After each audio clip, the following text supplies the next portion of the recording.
Black Sports Network is proud to present the CAA Game of the Week. Tonight, conference play in the CAA continuing here at Johnny Unitas Stadium in Towson, Maryland. The Tigers hosting the Elon Phoenix right here on Black Sports Network. Tom Eschen alongside Tracy Wiener here for you guys tonight. And Elon and Towson, two teams, they know each other pretty well over the last couple of years. They played each other in the CAA tournament 3 straight seasons. Yeah, it's been a great matchup between the two. Elon did win one of those matchups, Towson winning the other two, obviously. But this is a great matchup early season for both. Both of these teams are trying to get a quick jump on the CAA rankings so that everything looks good moving into the NCAAs. Yeah, not too happy with their overall record after non-conference play. Well, they challenge themselves, each of these teams, in non-conference play. You see right there, Towson playing 6 teams ranked in the top 20 in the Inside Lacrosse media poll. Elon playing 4 of those teams. You know, why do you think that's important for these schools? Well, because both of these schools have had success in the CAA. Towson has won it several times already. Elon also making some noise in the CAAs. What they want to do now is get to that next level. They're looking to get to the NCAAs and get a preferable seeding so that they don't have such challenging games in the early rounds. Yeah, and a matchup we're going to watch tonight is the young scorers of Elon up against that defense of Towson. You know, what do you expect from both sides for these teams? Well, the young scorers, I love it. You know, anytime you're a coach and you get to say that, you know, your whole offensive unit's coming back for the next 2 or 3 years, you're a happy coach. But with that also comes some learning curves, and you're going to have to, you know, roll with that a little bit until they become mature enough to understand the next level game. Then you have Olivia Conte, Sammy Chenoweth on that Towson defense. A lot of experience there. So much experience there. That is such a bonus. It's such a huge one-up for Towson, so to speak, when you have veteran defenders that can keep everything nice and calm. And you look at this Towson team as we get set to go here. They're 0-1 so far in CAA play, and losing to JMU last week, which was a tough way to start against the defending champs. Yeah, but you don't mind starting against the defending champs. It was a good game. They came back strong in the second half. And now as they look forward to it, what they want to do is set themselves up so that it becomes a rematch tournament time. Right, which they've done before. Correct. On the Elon side of things, a okay first weekend. I mean, you get the first win against Drexel, and then you had the lead against Hofstra in that first half. It was 5-2, and then blew it at the end. They could have gone 2-0 very easily in the first weekend of CAA play. Absolutely, but that's the difference between starting a young, you know, core group that Elon does, and Hofstra coming at you with Perella, the senior, who's going to refuse to lose in a game like that. Hofstra, a big game against JMU tonight, actually starting right about now. As you see the teams getting ready to go out there, you see the sun trying to poke through the clouds a little bit. It's warm for April, which is nice, about 63 degrees, 10, 15 mile per hour winds. Is there a storm system approaching the northeast, the mid-Atlantic, rather, the east coast? There is about a 60% chance of rain and thunder increasing a little bit later on towards the end of the second half. About 10 o'clock is when the storm system should get in there. So we're hoping to get this one in this 2-hour window we have before the storms come. Yeah, it shouldn't be, you know, unless it goes into overtime. That would be the only thing that would hinder that as their 30-minute halves. Yeah, we got a little bit of rain earlier in the day, but as you can see, they've got the turf at Johnny Unitas Stadium, so that's always a good thing. For Towson, Sonia LaMonica, the head coach, her 10th season, a Darlington, South Australia native, a Maryland alum back in 2003. She was a captain for them, 49 goals, 55 assists, so her playing career speaks for itself, as does her resume at Towson, leading the team to the 2016 CAA Championship, a 4-time CAA Coach of the Year. Just done a great job for Towson. I mean, everybody loves playing for her. She's so much fun. She could probably still get out there and get it done with them as well during practice. She said this has been a unique season for her, for sure, as we head over to Elon with Josh Hexter in his 6th year at the helm, starting this program from scratch. So something to be said for that, and really grew the program in those first 4 years, and now sort of learning what it's like to sustain that success. Yeah, I remember when Josh first got the call that he was going to get the job there. I thought it was a great choice. Assisted at Duke for so many years. Just so into the game. He's so good for the women's sport of lacrosse. And I think that Elon's going to be a team that's going to be here to stay for quite some time. He's got a great core group of kids coming through the pipe. And he said, you know, our record might not reflect it, but I love this team. He said, I'm having as much fun this year as I've had any other year, even in 2017 when they made that great run and made it to the NCAA tournament. But he said, I love this group. He said they're young. It's sort of like they're starting from scratch, and they can sort of enjoy things and look towards the future while they're trying to have success now. I just think it's so fun as a coach when you can say to your team, listen, what we do this year is, you know, it's just leading us up for the next 2. We are really coaching for a 3-year span. So, girls, let's see what we can do this year. We'll build upon it next year, and then year 3, we're going to bring it home. You know, what they did in that 4th year in 2017 was pretty amazing, considering their record of 13-7, 4-2. They beat teams like Virginia and Virginia Tech. So for a 4th year for a program, that's a little bit better than some of the other programs have done in the past in their 4th, 5th, and 6th seasons. There's no question about it. And, it's a beautiful campus. It's just it's a great landing spot if you want to go have some fun down in the old, area. And it's just one of those things where there are so many girls that play this sport now. It is, as you know, for years, the fastest growing sport. Just gives everybody else another high quality option. And we are set to take the first draw control of the game here from Towson, as we should get this conference CAA matchup going. A little bit of a battle to start the game here, and you see it is Elon who comes out with it. That is Kaylee Thompson, their star freshman, who's definitely put on a show this season, not only in the draw control where she leads the team, but also second on the team in goals and points this year too. And once again, when you have that, when you can say, you'll hear me say it a lot tonight, a freshman who is your leading everything, and she's your star on the team, that is so wonderful as a coach to be able to build upon that.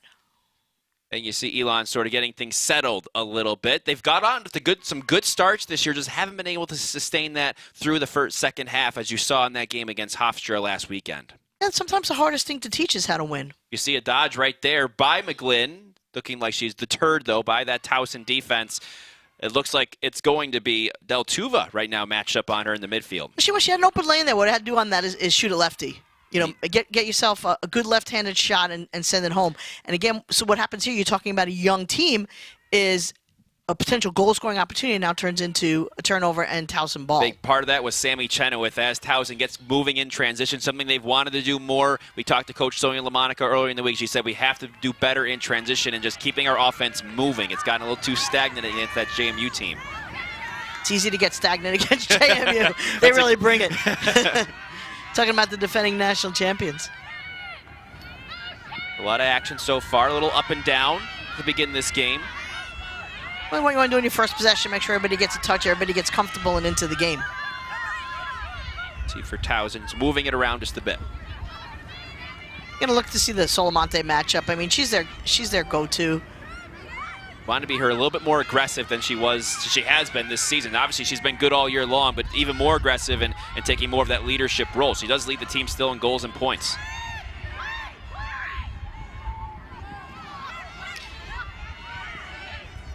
See a little bit of a wide effort there, but Salmonte is there to back it up with 20 seconds to go in the shot clock. Possession clock, excuse me. Crossover between the men and the women, sometimes the terminology. Absolutely. But they're going to have to rush it now. They only have about 8 seconds to finish this. About 5 seconds. They're going to have to do something. Just get it on net. The flip from behind, and there's 2-1, and it looks like the possession clock is going to expire with a couple chances there for Towson, but a nice first defensive stand by Elon. That was a great first defensive stand by Elon. I thought Towson had some good looks, just didn't put him on cage. So we will see Elon take over with a full possession clock. So 0-0.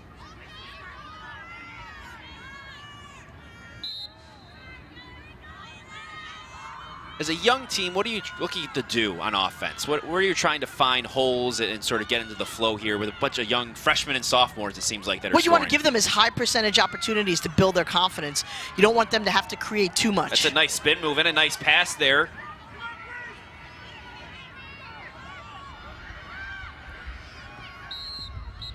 We do have a whistle, looks like a foul. Yeah, it's either going to be a push or 3 seconds. I'm not sure what they're calling here, but it looked like everybody was kind of rolling into the crease. So I believe it was 3 seconds. Grace Simpson will take over. That is from the 8-meter arc. Now the new rules here, you see down low is completely clear on the pie slices. Defense is not allowed to line up there any longer. It is Simpson who's going to take a look at it. Sort of floats it over the top of the crossbar there and the reach of Kylie Keating. We have a scramble behind the cage, and it's out of bounds. Looks like it went. It is going to stay with Elon, it looks like. With some confusion there on the sideline. Okay, now they have switched it back. It is going to be. Did look that they went off Elon. Yeah, absolutely. It's funny, the kids will usually tell you the truth. And as soon as Towson bent over to pick up the ball, you knew. They know. So some action early in this one. It's what we expected. But this is also the second unforced turnover for Elon. You know, you have quality scoring opportunities. When you're playing a team like Towson, what you want to do is not have to play from behind. And it's right to the cage, but maybe a little bit too much. This stack. Towson able to get it back out, maybe calm things down a little bit. They are moving quickly this game, I will admit. And there is the shot and save. That's Paulina DeFada with the saving goal for Elon. A pretty nice save there off the shot. Actually, it was great. And, you know, high to high, that's in her comfort zone. And DeFada's not going to miss that. I remember watching her all through high school. She's a half Hollow Hills product. Really just a steady Eddie in the cage. Yeah, transfer from Fairfield, came over this year, and she's done a really nice job. Double-digit saves 5 times this season. And the goalie loves when you go high to high. Kaylee Thompson looking for some space, gets it back out. There's Simpson moving along the 12-meter fan. And then to the middle, that's Summer Larizi with the shot. That's a little bit high. Elon's finding some openings. They're just not putting it on cage at the moment, but they'll only be denied for so long. You can't be leaving people open like that. Ooh, that looks like a push out of bounds. Yep, that's right. So Elon will take over behind the cage at the dot. I like the, you know, Lynch is being aggressive back there. She figures that there are, you know, some younger players. Let's see what they can do with a little pressure.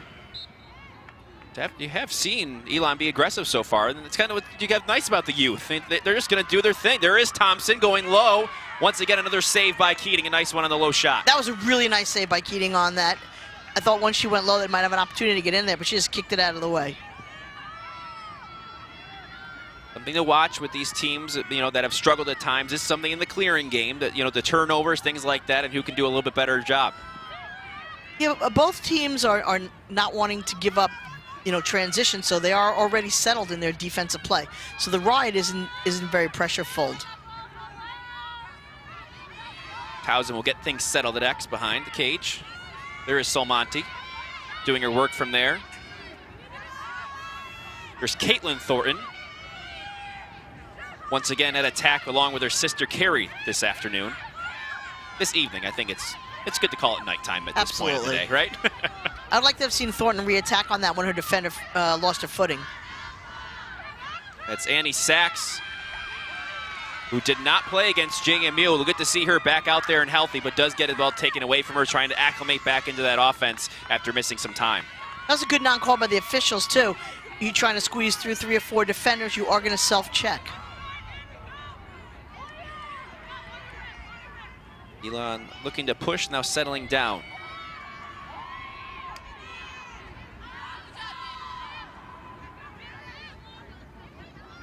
See how patient Elon is on this possession. They've been really going right to cage.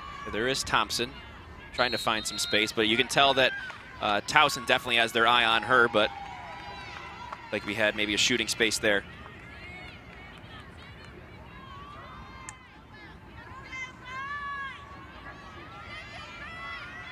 Another opportunity here. There is Thompson. Rather, excuse me, that is Grace Simpson. Surrounded by white shirts, though. This is not as easy as it looks. There are just white shirts all around her. About 2 meters away, a piece. And there is the shot by Simpson, and she scores. Elon opens the scoring on a free position. It is 1-0 Phoenix. It was a nice shot by Simpson on that. She comes right down the middle of the 8-meter, and it looks like maybe she's going to go. She's a lefty, so it looks like she's going to go, if you're facing the cage, left corner, and instead she pulls it and then goes on the right side, hip placement. That's such a difficult save to try to make. And Simpson, one of the few upperclassmen on this roster for Elon in the scorers. She's a senior from South Hadley, Massachusetts, so good to see her get things done early. A little bit of senior leadership there, and Elon obviously has had most of their scoring come, as we mentioned in the open, from the freshmen and sophomores. Well, yeah, and I mean, that's primarily what Coach Hexer's playing, so good for them. And you'll see as the season goes on and they get more comfortable, the transition from high school to college is not as easy as it appears. Yeah, and we've seen some, freshmen it takes them a little bit longer, like you said, a few more weeks and months to even get acclimated. Well, the attackers, because you're so used to in high school, every call goes your way, anytime a defender touches you, and in high school you're not allowed to go through the crease still as a defender. So it's really to the attacker's advantage. So they have to make the biggest adjustment when they get to college. And something we saw that with the Tour Time watch list is I don't believe they had any freshmen or anything like that on that watch list until this week. And someone like Izzy Lizzie Skane for Northwestern has really come on, and now she has sort of figured things out a little bit as the year's gone on. Yeah, honestly, as a fan of the sport, I don't want to see too many freshmen on the Tewaaraton watch list. You know, I want our upper-class women to... Who've put in the work. Yes. But Skane is special. I watched that game last night against Maryland, and she's a force to be reckoned with. 1-2 punch with Lesotho is lethal.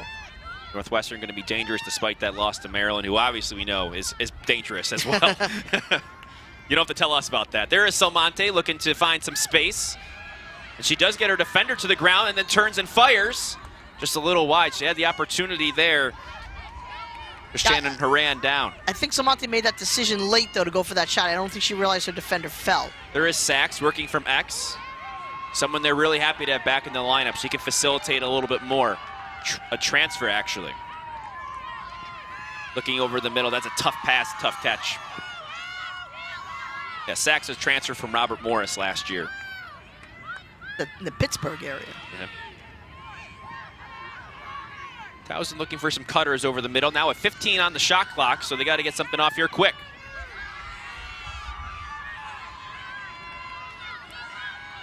Making the move to the cage, the shot, and it's the rebound.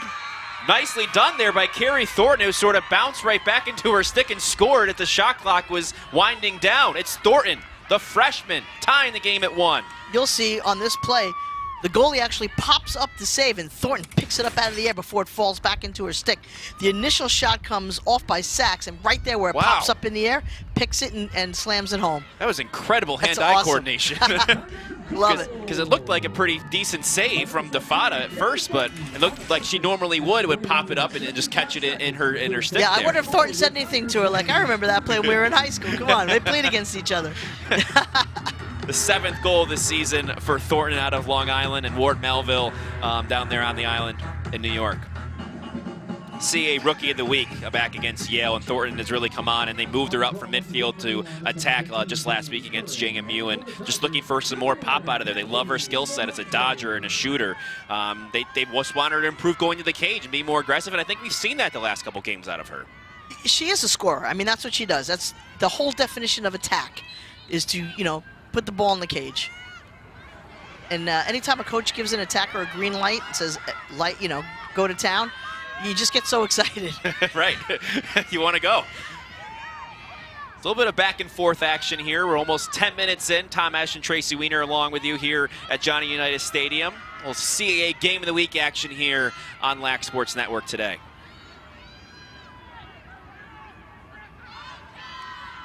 The lights have come on as the sun continues to set here in Maryland.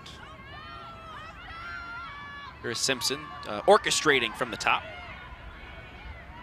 Quinn Daly, the sophomore captain, gets it over to Thompson. Elon runs, you know, an interesting offense. They don't really run too much from X. There is McGlynn, who gets hit as she goes in and just a little bit wide off the bounce. They do everything from the top. They like to dodge. They got a lot of dodgers, righty, lefty. About 30 seconds to go on the possession clock here. Elon looking to respond to the latest Towson score. It's Simpson over the middle. 2 Elon players hit the deck. All the Towson players stay standing, and that's who gets the ball. And they had position on that. You know, I know the official thought about it for a second. You saw the whistle, and then he just decided, you know what? It's just part of the game. I mean, you're going to have to take some contact and figure out a way. I don't think with that catch there could have been anything done. Like you said, the position was there. Correct, so. and nobody checked. It was all body contact. There was no stick swinging on that at all. Moving the feet. Towson takes over. There's Salmonte. You're going to see her working from that left side and from X, sort of back and forth. Carrie Liucci getting her second start. Looking over the middle. That pass a little tough to catch and find there in the traffic. Salmonte blanketed by Horan, the senior. There's Liucci once again, trying to break down the defender. Now looking over the middle. A little too tight to the cage there. Going to be Elon possession. Yeah, I think Liucci, what she needs to do on that, and again, she's a freshman as well, is just not make so much eye contact on that. Just know that the cut is coming, and get that pass, because the goalie and the defender both were able to jump that pass because she kind of let them know where she was going with it the whole time. That's a simple adjustment that comes with maturity.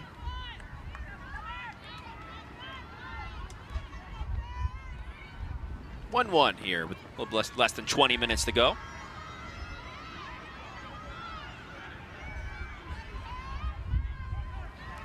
Elon working it around. Both teams have been pretty quick, and then yes, that looks like another caused turnover by who else but Olivia Conti, who is going to be blanketing, looks like Kaylee Thompson for most of this game. Conti 4th in the nation in caused turnovers right now. Her teammate Sammy Chenoweth is number 1.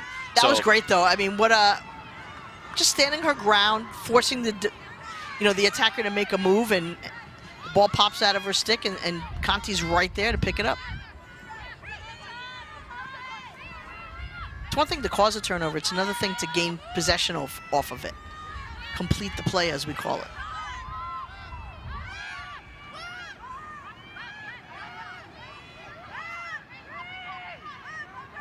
Monty, a little two-man game with Thornton. Caitlin Thornton. Saw her sister Carrie score earlier. Those two, four sets of sisters on this team. That's a lot to deal with. It's a lot. We talked to them on the show yesterday, and they're a ball. They're sisters. I have 3 of them on my own, so I know all about the sister on the field action. I know what it's all about.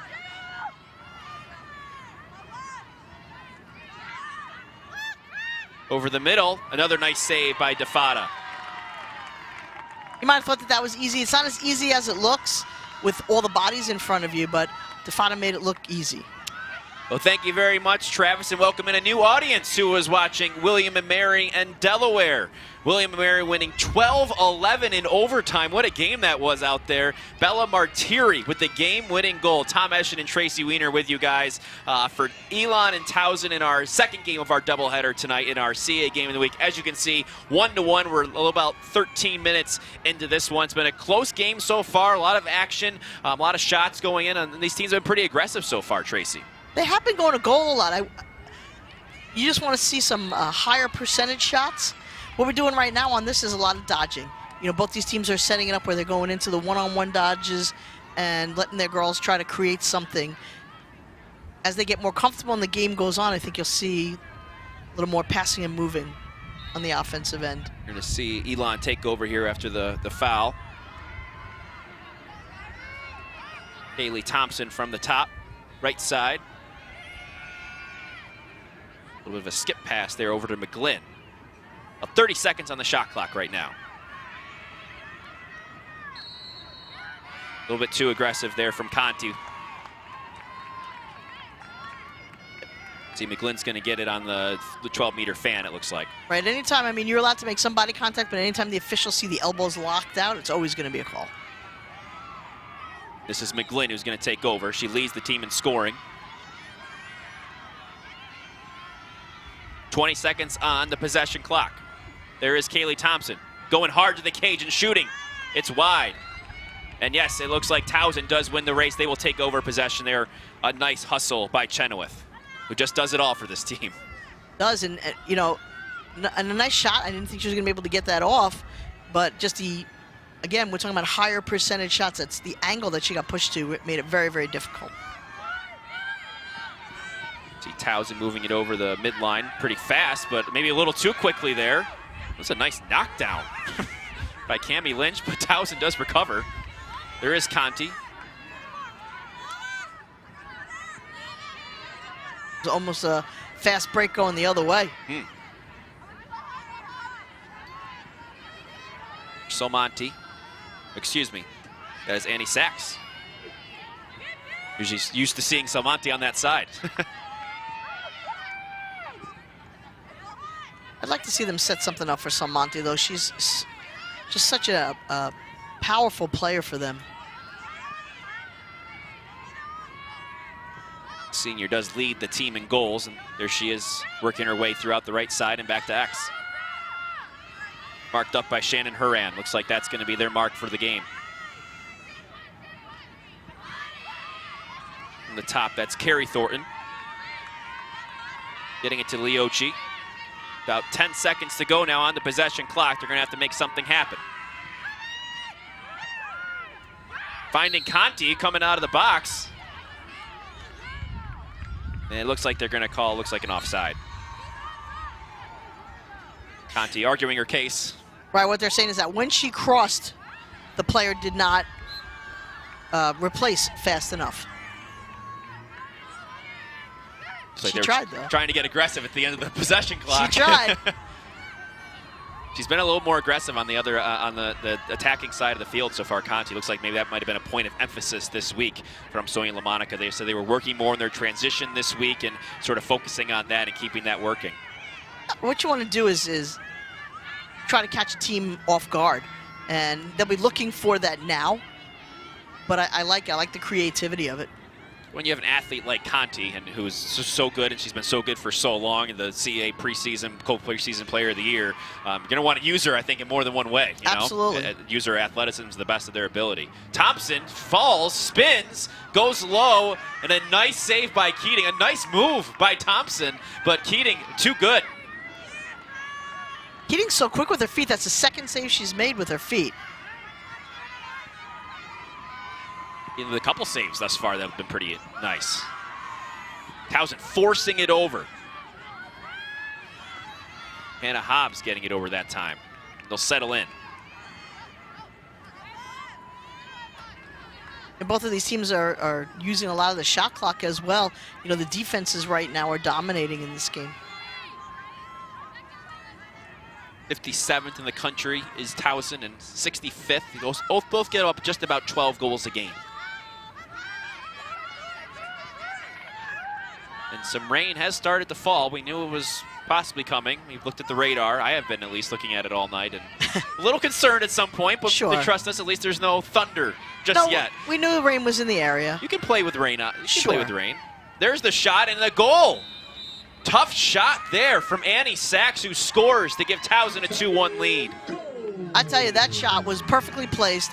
You know, Defada did not think that there was going to be enough angle for that to go in, and I think she was surprised. But coming across the body, when you go bouncing it into that opposite corner, that's hard. Yeah. You'll see right there. There comes Sachs, and there goes in the opposite corner. Yeah, she had a couple defenders sliding in to step up, and that's a really nice goal with a couple of, as I mentioned, defenders there. Horan is very good as the senior, and also having Quinn Daly on her as well. Those are two pretty good defenders, and Annie Sachs with her 12th goal of the season, providing some more life, as we expected, with her being back in the lineup and on that offense for Towson.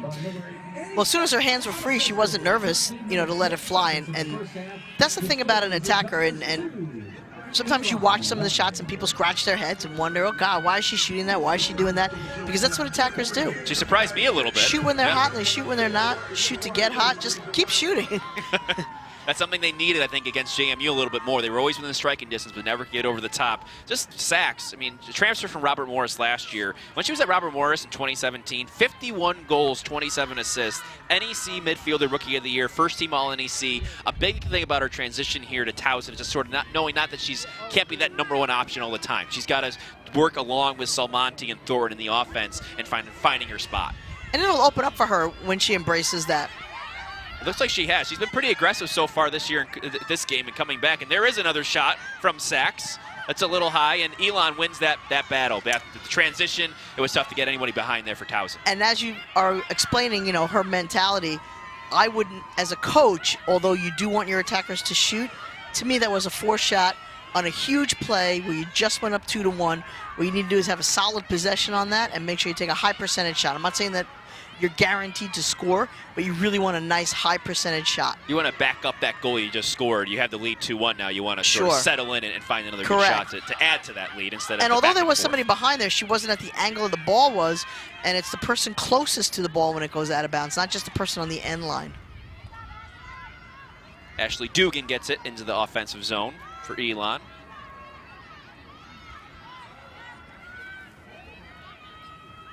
So that shower was pretty short, the rain, so we're okay so far, everybody. Don't worry. It's one of those rains where the players are happy. Whoa, the skip pass, high, but still gets a nice catch inside there by Curran. Finds its way out to McGlynn, 30 seconds on the possession clock. There's Kaylee Thompson to the left, shot fake, Curran. Over to McGlynn. She's marked. That's Chenoweth all over, and there's Chenoweth causing another turnover. That was just indecision by a young player right there. You know, you have the ball, and you don't, should I go to goal, should I dodge, should I pass?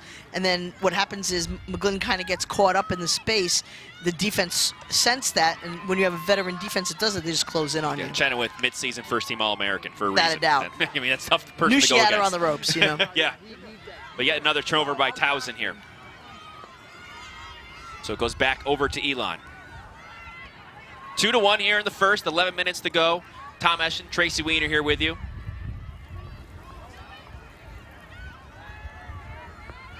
The slow bounce pass, maybe a little haphazard, is intercepted, and we're going the other way. That's Stack.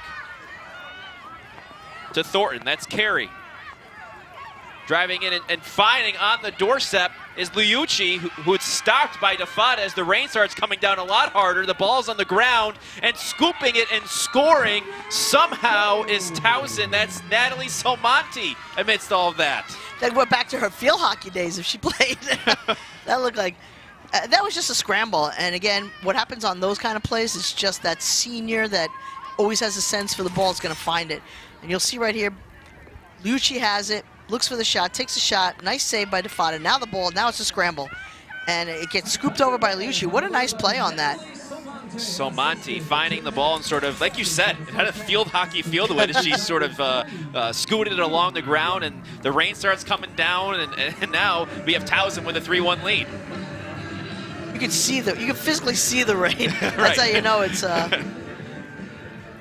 I like that play by Solmonti. She stayed with it, you know, her concentration on that because it did fall out of her stick. But Liucci to know to scoop it on over there, she kind of shoveled it that way. Yep. Unsettled situation that Towson really cashed in on there. So Monty takes the draw control herself, and she's going towards the cage once again. Ooh. She got hit a little bit there, and we're going to have a foul. Oh, she got hit a lot of She's it. going The whole way down. wipe all those pellets off of her once again and restart. She's a Long Island kid. She's.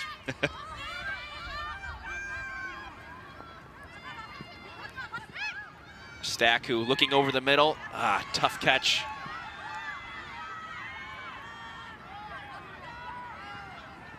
Trying to find Deltuva in the middle there. Yeah, if Deltuva found a way to catch that, that was a slam dunk. Just a little bit, she had to reach for just a little much while moving, which is never easy. That's why you see some incredible plays from those positions. And it looks like we'll have a timeout here for settle everything down for Elon. And we're going to settle down too, I think, as Towson leads 3-1 through 20 minutes here at Johnny Unitas Stadium. We're going to take a short break. Stay with us here on Lac Sports Network.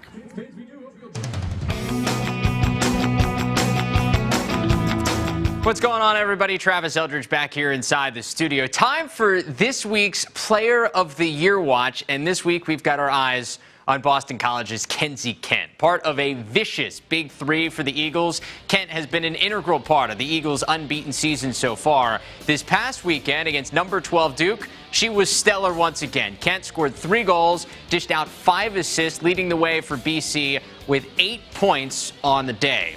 Overall, Kenzie ranks number 1 in the nation in assists, dishing out 53 in 14 games so far. She also ranks 3rd in the nation in points per game, behind only teammate Sam Apuzzo and Duke's Charlotte North. Despite playing alongside the Tewaaraton favorite in Apuzzo, Kent likely to hear her name called as a Tewaaraton finalist at year's end as well. Be sure to check back with us next week as we continue to track the Player of the Year race all season long right here on Lac Sports Network.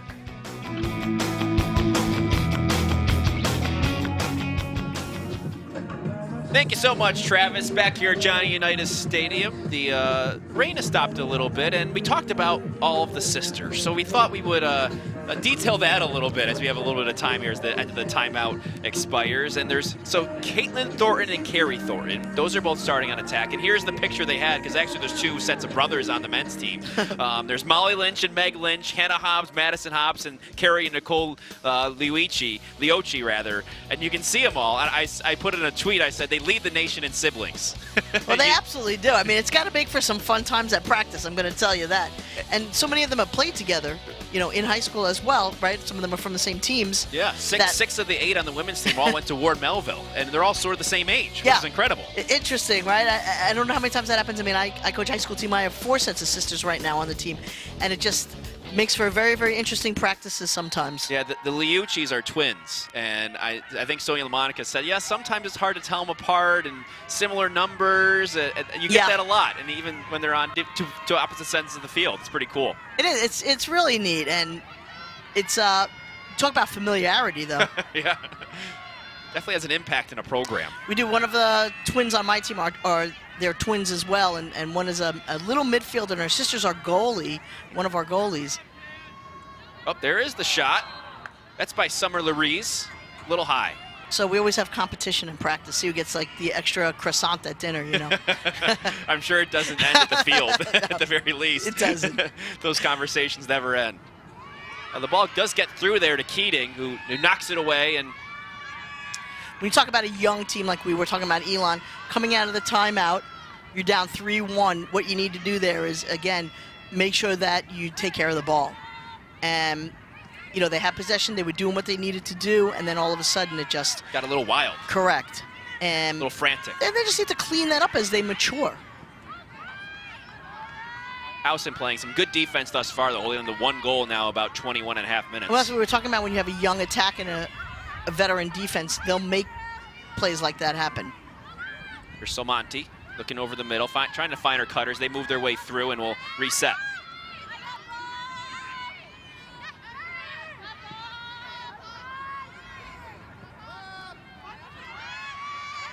The reset, back to the restraining line, and over the middle, working the offense, and there is the goal. Chayley Love, the junior attack, scoring her first goal of the season. Towson taking a 4-1 lead. It was a nice play. I like how they pulled it out. They were packing it in, and when you do that, it makes everything easy on the defensive end. So instead, they come all the way back out to the restraining line. It opens up the middle of the 8-meter, and Love just slides right in there. Yeah, nice pass to the middle to find Love. And again, her hands are free. At the college level, your hands are free only for a moment. You better get rid of the ball. The timing in there is so important, right? With the defense just ready to collapse and envelop you. Yeah, and also, while your hands are free and the defense is collapsing, what's happening is you're screening the goalie as well. Last year she saw times in about 17 games, scored a couple goals, but this year getting her first goal in conference play, always a nice thing, and sort of seeing some more time. I think it's great, and it's good for Towson to spread the scoring out a little bit. I don't think anybody expected Love to be that option. Yeah, I think they're working more, as you mentioned, getting more people involved, and I think that was maybe a point of emphasis this week in working with their offensive sets and preparing for a team like Elon, and after sort of recovering from JMU, which they felt they had some bright spots, only losing by 4 in that game. Exactly. Here's Carrie Thornton dishing to Salmonti, who does make a dive at the net. Looks like she might have had a brief opening there, but looks for a better shot. Start to see Towson be a little more patient here. They're not going to force anything. Now they're up by a few. How much does it change with a 3-goal lead? Well, they're starting to get into their groove, and they're starting to find their confidence. They're starting to see the matchups and determine who has the best opportunity to get to goal. There's Del Tuva looking over the top, and the Fada makes the save. A lot of traffic in the middle there. It was, and Del Tuva, the spot that she picked is a little, stick side on the goalie. What you want to do is try to go opposite low, opposite hip. But when you're, the defense is collapsing on you like that, sometimes it's very difficult to aim. Fada with 6 saves on all those shots on goal so far, so she's doing her part.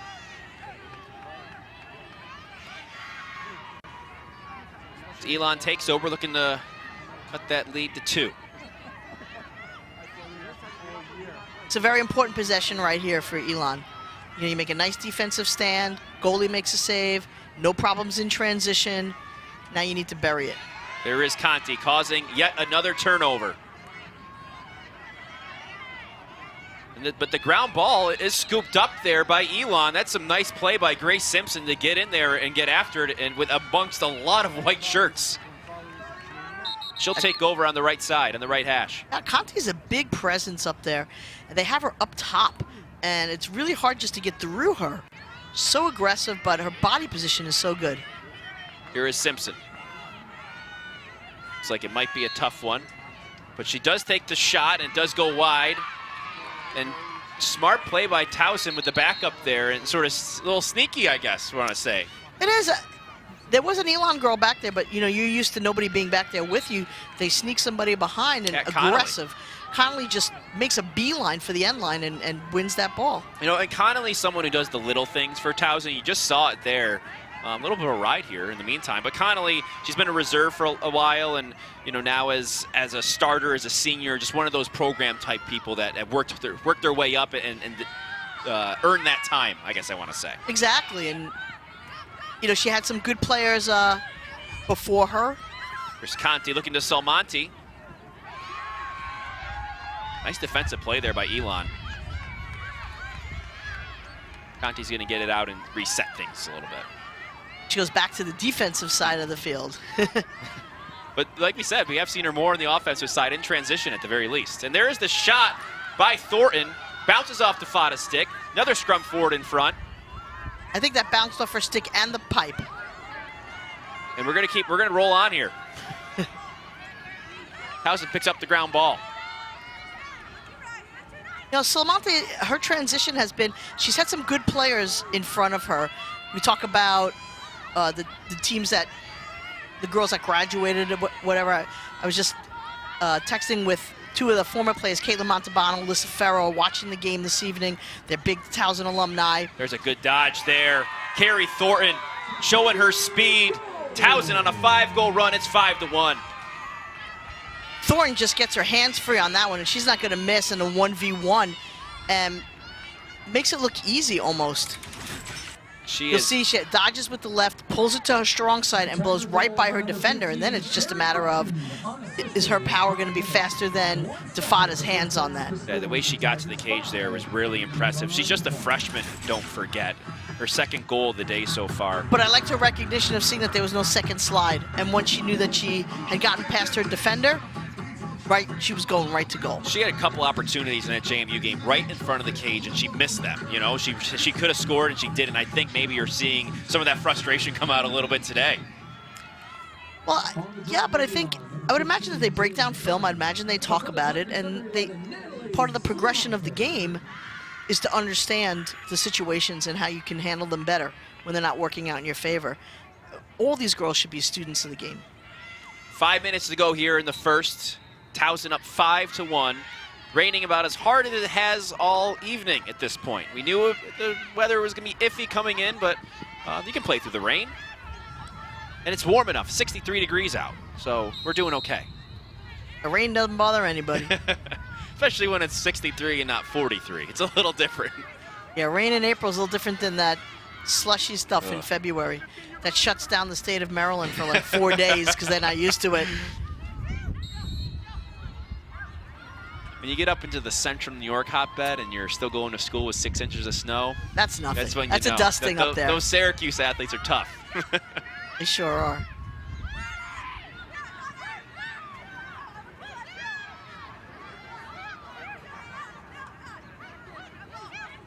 Towson looking to add to that lead after once again getting the draw controlled. And something of note here, they've won 9 ground balls to just 2 for Elon. So they're really hustling and getting those 50-50s. They're right in front is Thornton, but just deflected over the crossbar. What a great opportunity for her to send that home. They're feeding the hot hand right now. They know she's dangerous.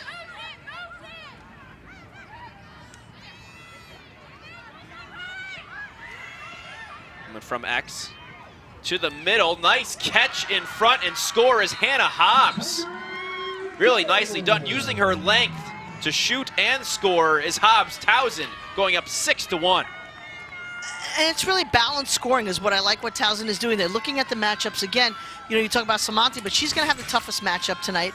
So they're looking at the 3, 4s, and 5s and seeing if they can expose their defenders, which is exactly what's happening. So you have Hobbs that scored, Love that scored, Sachs has gotten a goal, and that's what has to happen for Towson to be successful. Yeah, you're seeing on the graphics, these are the first, second, third goals of the season for some of these athletes getting involved.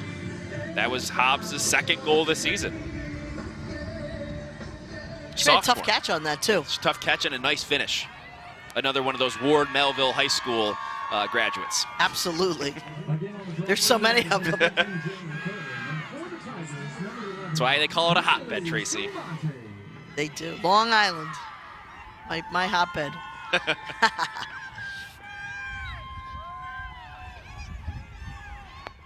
Salmonte once again working in that draw control circle. Diving, playing hard. Yeah, she never quits on that one, though. The ball is going to go over to Elon. I think she lost her stick on that and maybe ended up on the ball. It is pouring out now. We've reached downpour status. Something that athletes, both teams are dealing with right now. 6-1, about 3.5 minutes to go. Trying hopefully to get into the locker room to let the weather clear, I guess, a little bit here, and Elon to talk things over.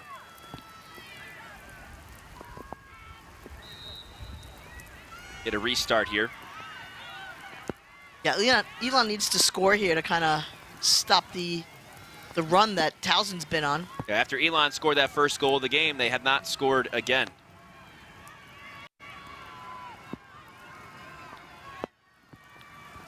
That first goal came a little bit less than 7 minutes into this game.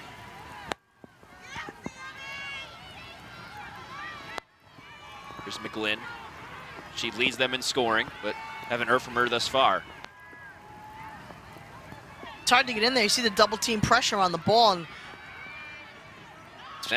that's their backbone, that defense. It's so talented and so experienced, which is important, especially against a team that is a nice experience. But in the middle, spinning and passing, it looked like, was Curran. Well, they're going to count that as a shot because if it was a pass, it would have been a turnover. I stand corrected. It was a shot. You're right. There is Daly, who gets hit as she's looking to shoot, and she's going to get a free position on the 8-meter arc. And this should be center hash for her. Quinn Daly, the sophomore from Ridgewood. 6 goals, 3 assists, 9 points this year. She does a little bit of everything for this team. She's got some space to move on this 8-meter as well. CAA honorable mention, looking for the shot. Like she sort of got hit as she shot there, and Elon will take over. 20 seconds on the possession clock. In the middle, another shot goes high. That was Curran that time. 2 minutes to go. 10 seconds on the possession clock. McGlynn looking over to the middle. Finding Thompson. Thompson was looking to shoot. She does. Goes low once again, and it is Keating once again with the save. It's a great defense. Keating's doing exactly what she's supposed to do. She sees the angles that they're pushing the shooters to, and she's just swallowing them up. Yeah, that's the second or third save she's had on a low shot. I think even for Thompson specifically. Towson defense is doing a great job tonight. Tigers pushing in transition. Elon gets back, but Salmonte gets some space. She shoots and scores right there in front. Towson run continues at 7-1. And that was patience by Salmonte. You know, a lot of players, and you'll see it on the other end, and that's the difference between the senior and the freshman, just try to get that and shoot it. Salmonte knew that she had time. Once she gets in, she gets the pass right here and right there. And once she sees that she's in, no shot there, no shot there, no shot there until she gets the goalie moving. I think we've really seen the best of Salmonte's game thus far in this game. Scrappy, being able to pick up some of those ground balls, really good in the draw control circle, and cashing in and finishing at the end. This is really, she's doing it all. Yeah, and that's her game, though. She's your definite, you know, dirty in the 30s, but can get it done when she has to. And she's a strong kid, and that's the thing about it. She's very difficult to stop when she gets that full head of steam. As Sonia Monica says, she is someone that brings a spark to this team, and you can definitely see that tonight. 1:19 to go here in the first half. Towson now with a 6-goal lead. It's 7-1. Salmonte returning to that draw control circle on Jillian Curran.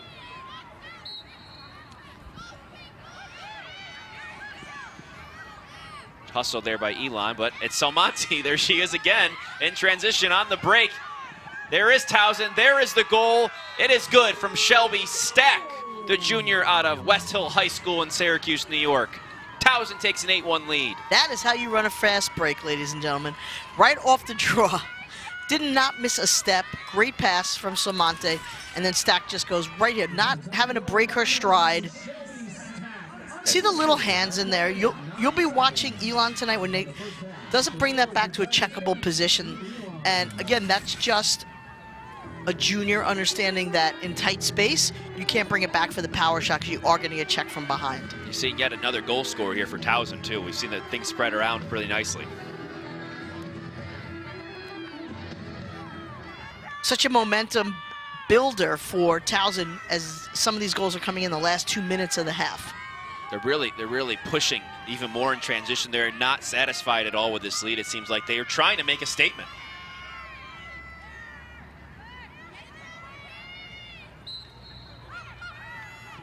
This time Salmonte going up against Blair Kessler in the draw control.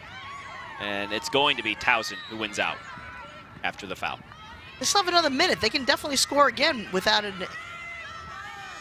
The way they're moving and the way they're working the ball this evening, you definitely see their offense is definitely poised to strike. Well, the last 15 minutes, their confidence has just, they've gotten into the flow of the game, and everything just looks like it's coming a lot easier to them.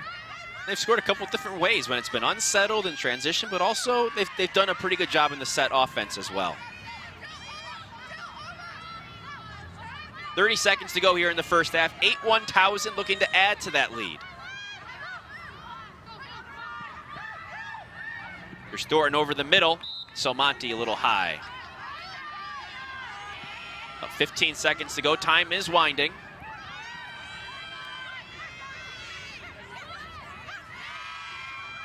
Nice catch in front. There is Salmonte once again.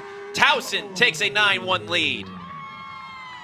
She's been working hard, that Salmonte, hasn't she? She looks like it too. Well, as the ball's been working up top, you see her sliding in and out on that pipe. That spot from the bottom. She's got a hat trick. You see her sneaking in right there again. And the defenders are caught a little ball watching on that, and they don't see her slide in. It's a great catch, though. Really nice catch, and then having to bring it down far enough where she can get the shot off with the defense closing in. Her 5th hat trick this season, as you can see. Senior leader for this offense and this team. Impressive first half for her. See a lot of toughness. She epitomizes the CAA conference pretty well. Absolutely. 7 seconds to go. See what happens here on what should be the final draw control of the first half. I just like the energy that she brings.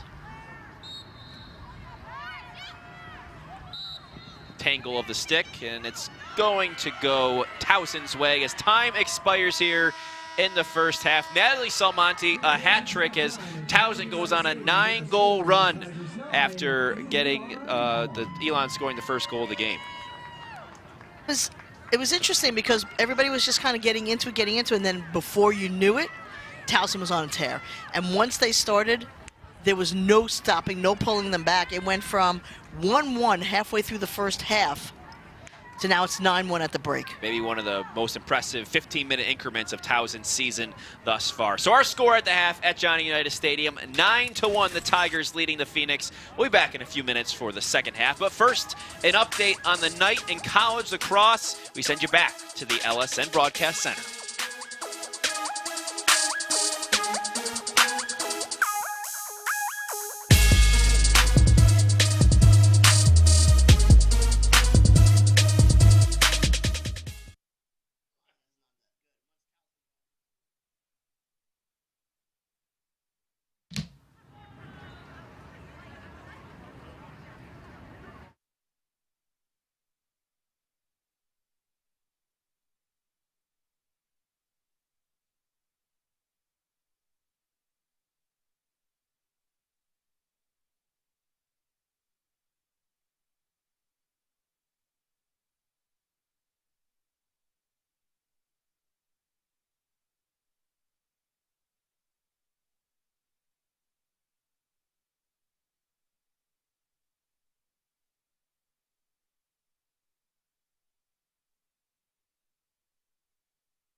Welcome back to a wet Johnny Unitas Stadium in Towson, Maryland, everybody. Tom Esch and Tracy Weiner with you guys. As you can see, the Tigers leading the Elon Phoenix 9-1 after the first half. Towson on a 9-0 run after Elon scored the first goal of the game. And you really saw it on both ends from Towson in that first half. You sure did. The defense, I mean, Conte really got him off to an unbelievable start. But right here, you know, Elon scores the first goal of the game, and it's Simpson who really just hammers it home. And you think that, you know, they look good right now on offense.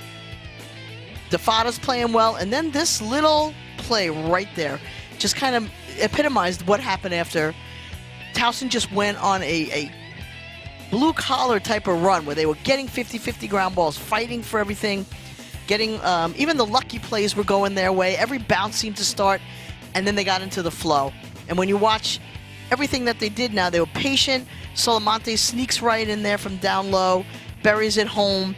It was 1-1 for a majority of the half, and then all of a sudden it was 9-1. The floodgates were open as the skies opened up. Correct. Ironically Correct. enough, which was pretty impressive. And Natalie Solamonte, who scored 3 goals in that first half, a hat trick, another multi-goal game for her, was really impressive. And like you just mentioned, Tracy, it was a blue-collar run from Towson, and they worked for every goal they got, which sounds kind of funny, but I feel like they did the work to score. They absolutely did, and they capitalized on every turnover. The defense started to really swarm. When you look at the opportunities, it could have been worse. If DeFada doesn't make those 7 saves, this game could already be in the running time, because when you look at the shots on goal, 16-3. Yeah, tells the story right there. That does tell the story, and you got to mention Sammy Chenoweth. 3 caused turnovers, 3 ground balls in that first half, really made an impact. Without a doubt, and the two of them, her and Conte, really just dominate on the defensive end, and Elon's having a tough time finding the other matchups.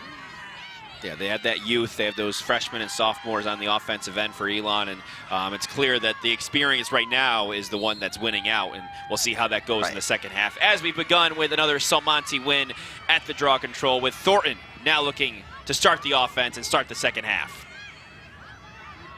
Quick pass over the middle, and Elon does take over, so Towson maybe looking to continue the way they ended the first half and the second half with some quick goals to start the Right, but second. what you can't do is a turnover like that when you're about to have possession and go up, because all Elon needs to do now is score here and get on their own run, because they just need a little bit of confidence moving forward. They need a spark from somebody here, and we've seen Kaylee Thompson do it this year with some highlight reel goals. She was the #1 play on SportsCenter a couple weeks ago.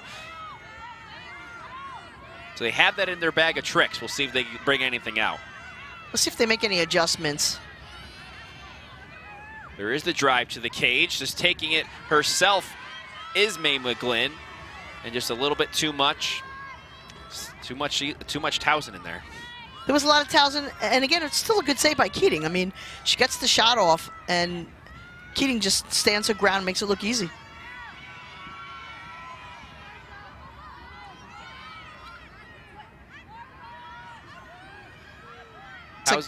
I'm sorry, no. I'm just saying that it looks like, you know, we're fortunate that the rain seems to have let up a little bit, and it was coming down at the end of that first half. Buckets.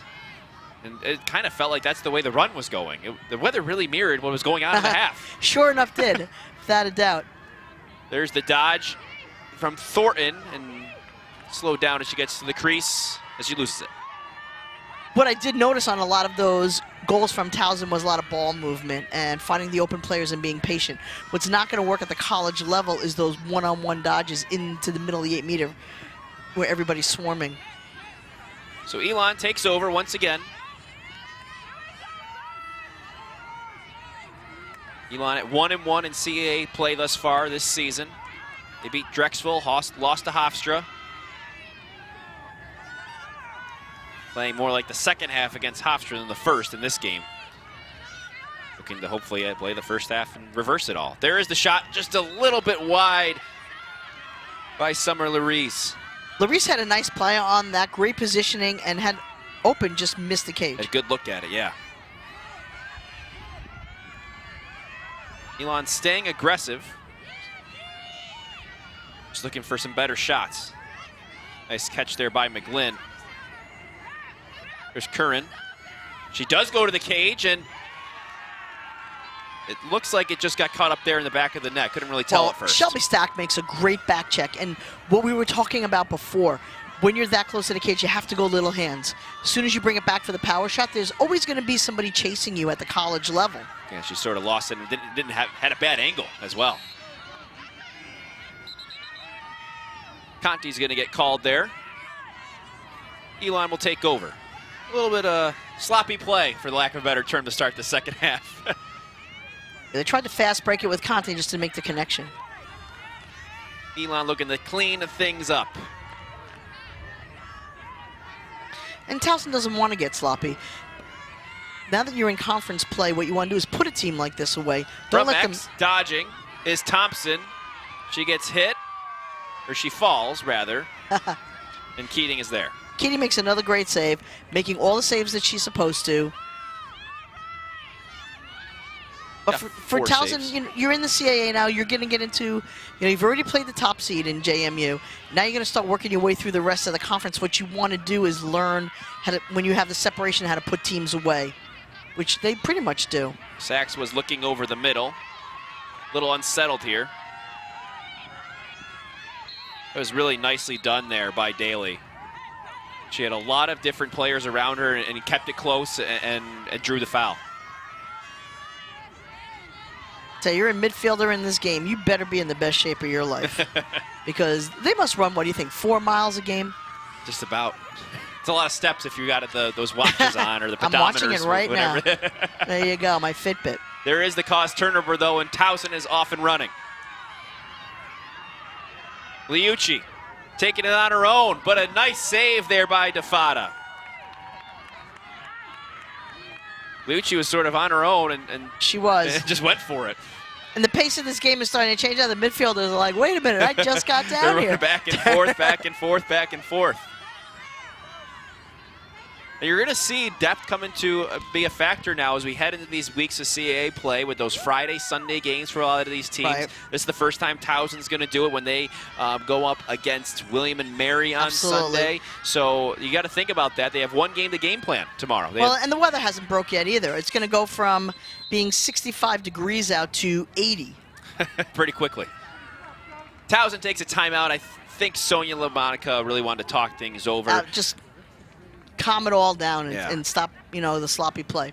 Well, we've talked a little bit about Elon tonight. I know they're struggling, but they're a program that's still pretty new for the most part. I mean, very new. They started the program in 2014 with Josh Hexter, so just in their 6th season as a program. They were 8-9 in that first year. They were in the Atlantic Sun at that point, then joined the CAA conference in 2015, where they were 1-5 in their first season in CAA play. Then in 2016, taking that step up, going 3-3 in CAA play, 10-7. They lost to Towson in the CAA semi, so they made the tournament. And then as you go on to 2017, that first full senior class advancing to their first CAA championship, upsetting Towson as the 3 seed that year, and then ended up going on. They beat UVA that year, Virginia Tech. They lost to JMU in that title game, and then went to the NCAA tournament as an at-large team. They did lose the UVA in the first round by 11-9, but really seeing where this program has come in such a short time is pretty impressive, and now just learning how to sustain that success over a period of time, I think, is what they're learning on the go here. Sure, because what happens is, that first class now graduates. It's the kids he's been working with, it's the ones he's been recruiting, showing, putting his program on the map. Now you have to almost go through that again. And hopefully with this group, as they start to mature and you start to bring in your freshmen and sophomores in the next 2 or 3 years, you can incorporate them so that you just kind of reload as opposed to restart. Yeah, and I talked to Josh Hexter this week. He spoke to us about, he actually developed the Leadership Council, which you see some other programs do. He said, well, I almost wish I started it a couple years earlier, maybe when we started the program, because it really teaches some of those underclassmen, the freshmen and sophomores are seeing now, how to be leaders. And it puts them in more of a control, and even when they're still freshmen and sophomores, gives them more of a say in the team and learn how to embrace that role earlier on, so that way when they are juniors and seniors, they have those leadership qualities that have developed over time. And for some athletes, it takes longer than others, but developing something like a leadership council will help them sustain a little more success, Coach Hexter believes, into the future. So they don't have to start from scratch, like you mentioned, Tracy, after a 4-year cycle like we saw in 2017. Absolutely, and you see the other programs, they just filter in, their younger athletes as they have graduation, and that's just what you're looking for. And this might be just the year that he has to like we said, restart. But these girls are going to be around for a while, and they're only going to get better and better and better. And you learn from that tough non-conference schedule, and you learn from games like this, honestly. I mean, you learn from a team like Towson and what they're doing and some of their experience, especially on the defensive end. Well, a year ago, they're in the high school ball, and now all of a sudden it's just a whole nother level and a whole nother pace, a whole nother speed, and a whole nother level of physicality. You're not used to getting knocked around in high school the way you do in college, for sure. And Elon does come up with that ground ball appropriately while we're talking about getting knocked around, so learning a little bit on the go. Well, they'll be the ones knocking people around in about, another season or two. Because their off season now is going to be very different. They're going to be already preparing for next year and the things that they want to do. They'll be working probably on campus with coach and all the camps and the things that they do. So the stick will be in their hands 24/7. Come back for fall ball and right into it, and with a renewed sense of purpose. They're over the middle, just a little wide.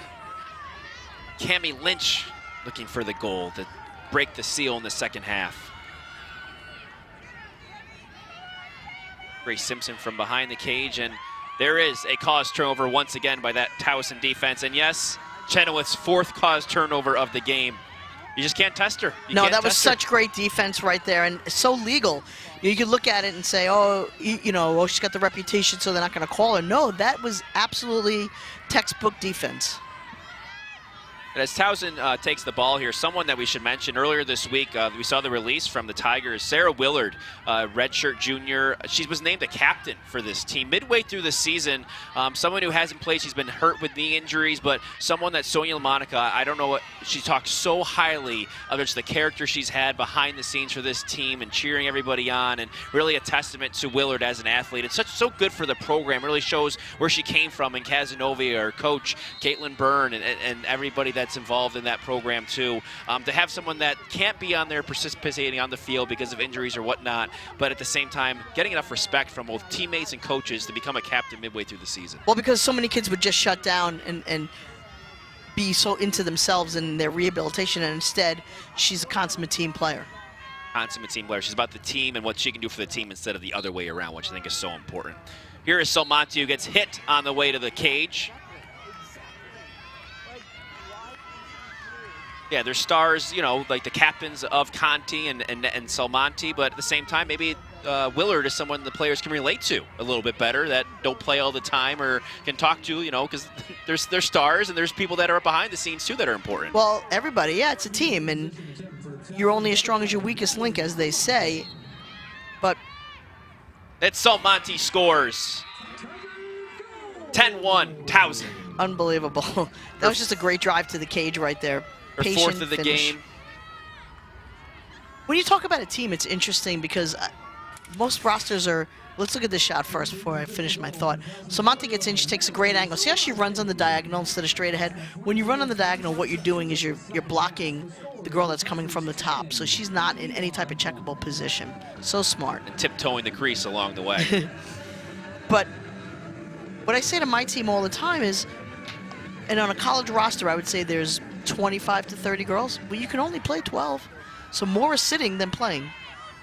And those girls have to be fully invested in the team for the team to be successful.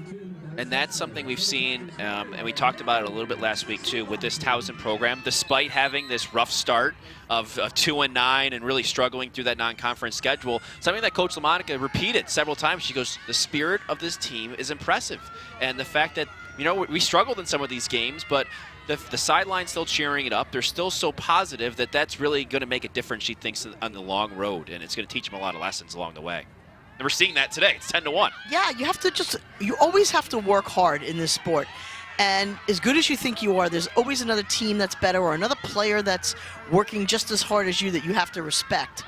And that's what happens when you play those top 20 teams. And it forces you to come to practice every day with a different mentality. Here's Salmonte from around X. With a check there from Horan, who's been marking her all game long. Salmonte's gotten some of her goals, though, in those unsettled situations, which says a lot about the different ways she can score. Thing about, all those non-conference games is the CAA is an AQ. So all you have to do is win your conference, and you're going to the NCAA tournament no matter what your record is. I think we're seeing the Towson team that we all expected going into the season right now, despite the competition and whatever that might be. I think this is the team that was ranked in the top 15 to start the year. That's coming to fruition now, at least on this night. And they gave JMU a good game last week for the first conference game. And it's still, you still have the whole conference schedule to get through, so another two weeks or so, 2-3 weeks, and then you get right into tournament play. And it's really who's healthy and who's up on a roll. Stack trying to make an effort there. There's Defada who makes the stop.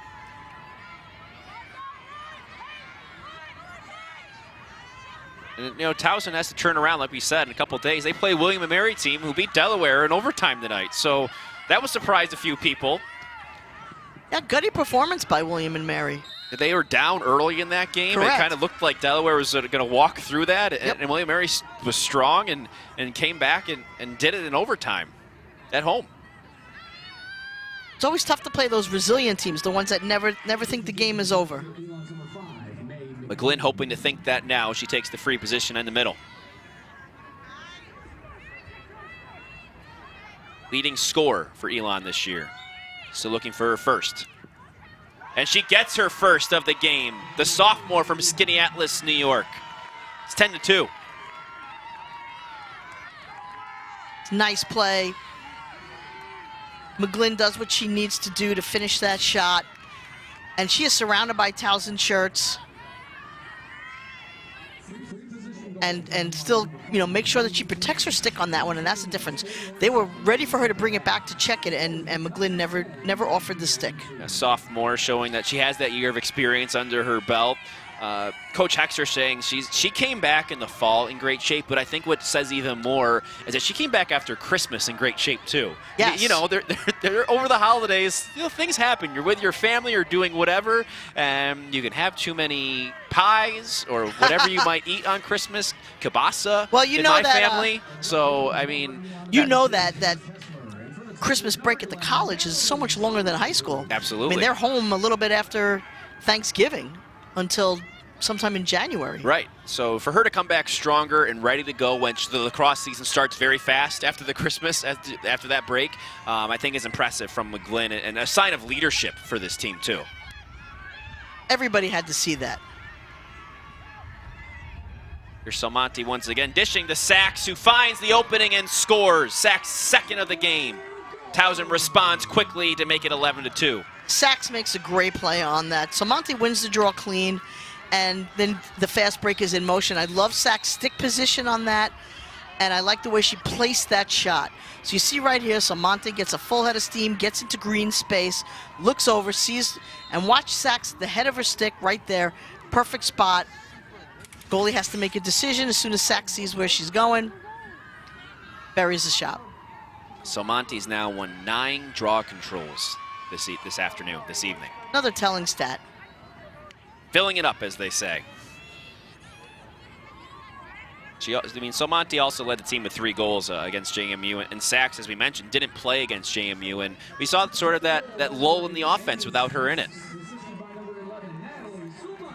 Well, they work together so often, the girls, and it's almost like an unspoken connection that you have, where you just know where the players are going to be. All you have to do is look. You just have to. You have to trust. So I think trust is an important part of that. And confidence. It's all about the confidence. When you know where your mate's going to be, and you don't have to think twice about it because you've done it 500 times repetition in practice. That's why you see the experienced teams, the ones that are at championship weekend and Memorial Day every year. In any sport, really. I mean, that's where it all comes out. I mean, we see teams that we were talking about the different high school teams, wherever it is, the college, that the teams that have worked together for years and have that dedication are the ones that are always in it at the end. What's interesting, we talk about it all the time in the NCAA basketball, the one-and-done teams are not the ones that win the national titles. Right. I mean, they might have a good season. They might show some success, but when it comes down to tournament time. Yeah, you look at some of those teams in basketball. Villanova, who had that experienced team a couple years ago. You saw that Virginia team who won this year. That's just basketball. I mean, it translates to lacrosse, too. Any sport.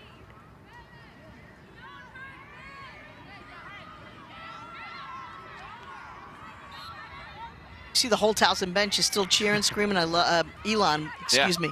They're really just still into this game. 20 minutes to go here, 11-2. Tom Esch and Tracy Wiener with you guys here from Johnny Unitas Stadium. Rain on and off so far tonight. Hopefully, cross your fingers, knock on wood, do whatever you got to do. The thunder and lightning will stop for, or not stop rather, but hold off for another hour or so.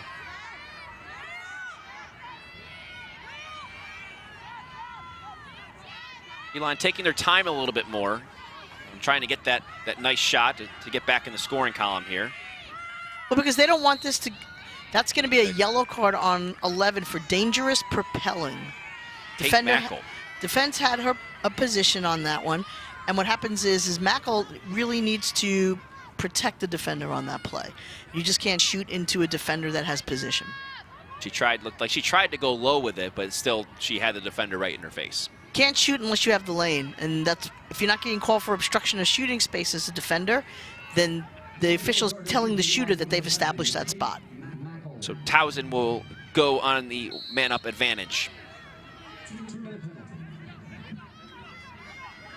See what they try to do with it here with an 11-2 lead. But imagine take some time off the clock. Maybe start to work some of different athletes in there and get them some work too. Well, they want to get into the running time first. And that's what Elon's trying to avoid.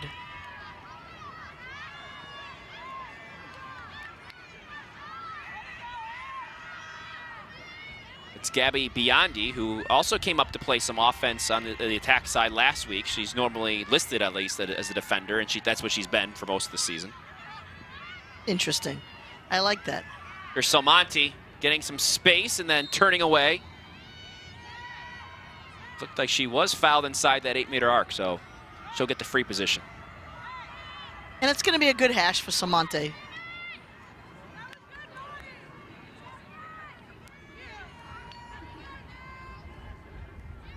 That is a great hash for Salmonte.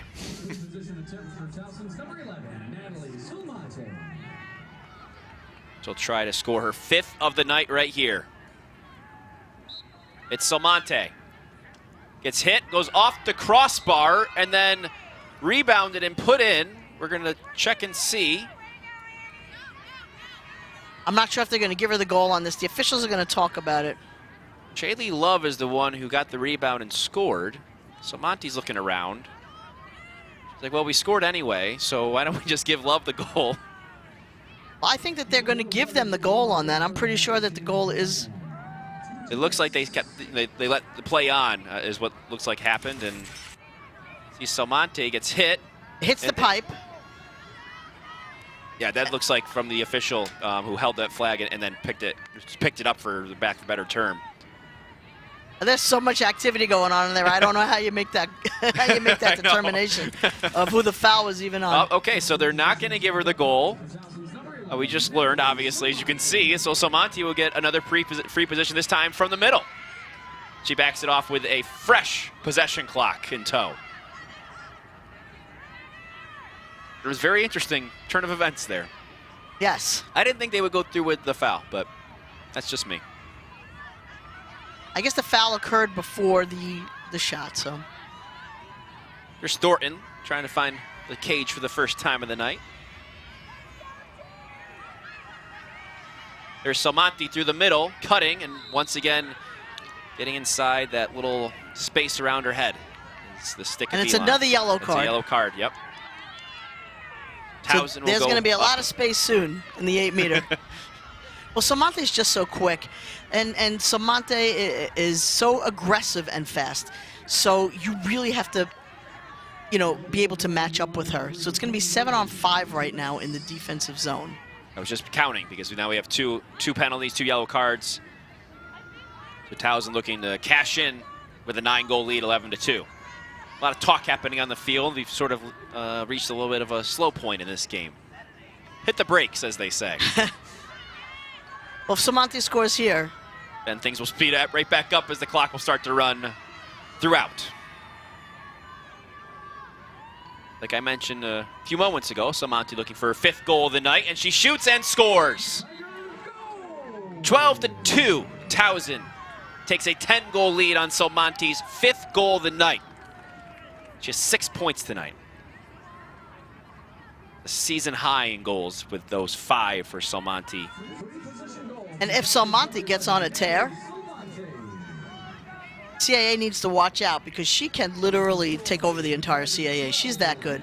Her and she reminds me of Perella on Hofstra, where one player can just make the entire difference. Third time this season she scored at least 6 goals. Looks like we do have a timeout on the board. Towson leading 12-2 in the second half of our CAA Game of the Week right here on Lax Sports Network.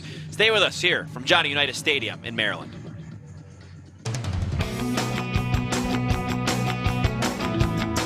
What's up, everybody? Travis Eldridge back here inside the LSN Broadcast Center. Obviously, this is a busy Friday night in the CAA, but most of these teams also have to get ready for another conference showdown coming your way on Sunday. It all starts noon Eastern time with a big one. Hofstra and James Madison meeting, the only 2 unbeaten teams in conference play entering this weekend, so that'll be an important one. That game taking place out on Long Island.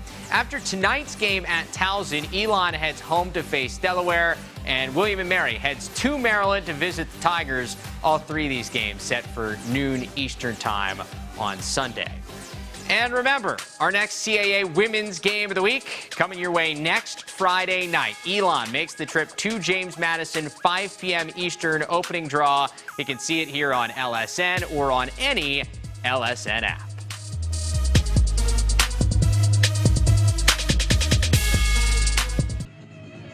Welcome back to Johnny Unitas Stadium here in Towson, Maryland. And another thing from Elon that's been interesting this year, now they have struggled at times, but they've also had some pretty cool highlights this season. Kaylee Thompson earlier this year for this play was named the #1 top play on SportsCenter, which was pretty incredible. And I loved her response about it this week to Travis on Lacrosse Now. She said it was good for not only the school, but also women's lacrosse. You know, for a freshman to kind of have that recognition, I thought was really nice and almost just as impressive. The play was pretty cool too. I mean, that is just so cool. Look at the stick position on that and the power that she gets on it and placement. And any child watching that, I think that's what she was trying to say. I know if my daughter sees that, she's going to go home and try to practice that. And, you know, I send a lot of those kinds of clips to my down low attacker and tell her to try to emulate those as well. Yeah, she's a player who she has that a level of inner drive to really be great, and as a freshman, bringing that to a program is so important. And at practice, it really elevates everybody else's game. If you're working that hard 24/7, she doesn't shy away from anybody. So that's important for a program like Elon to have somebody like that. And and for years to come, she can have that sort of mentality of a Salmonte or Perella that we've been talking about tonight. You should never be afraid to be great.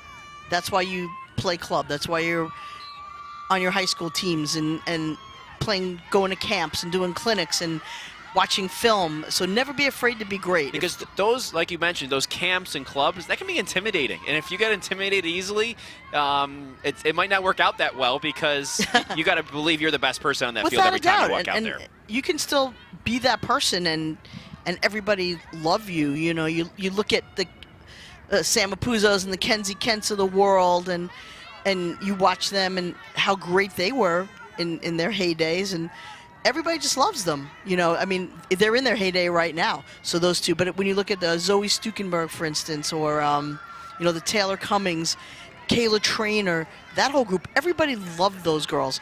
You know, so it wasn't as if you could be the best in the country and people were unhappy about it. Everybody just looks up to them. Their camps are packed out, as they should be.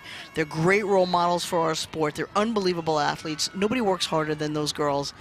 And they deserve to be exactly where they are in our sport. And it's cool to see how it sort of recycles, and you've got now the new kids on the block, so to speak, in that same realm of Kylie O'Mill or Marie McCool and those athletes who are when I watched doing Kylie, that. and we've watched Kylie play since she was small, and you knew there was something special about her. And I've never seen stick work like that, kids. Yeah, she can play.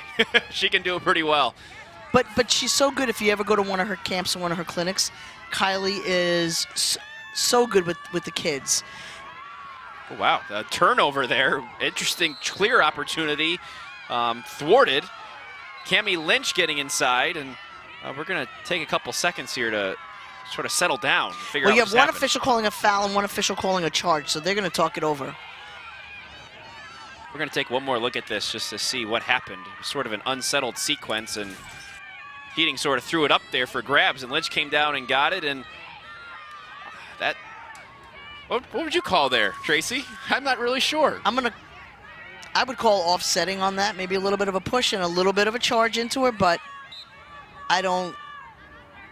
Did end up being a charge. Yeah, it ended up being a charge, but that's tough because the defender's coming from down low into the middle of the 8, which is normally the attacker's realm. Since it is Game of Thrones. Since it is Game of Thrones this weekend, we're going to talk about the realm. Tracy's going with our Game of Thrones references now. Here we go.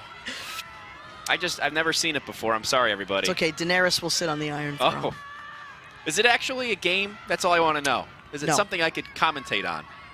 Maybe. If so, then I'm all about the competition. There's a nice look there in front from Stack, but pass sail's a little left, a little wide.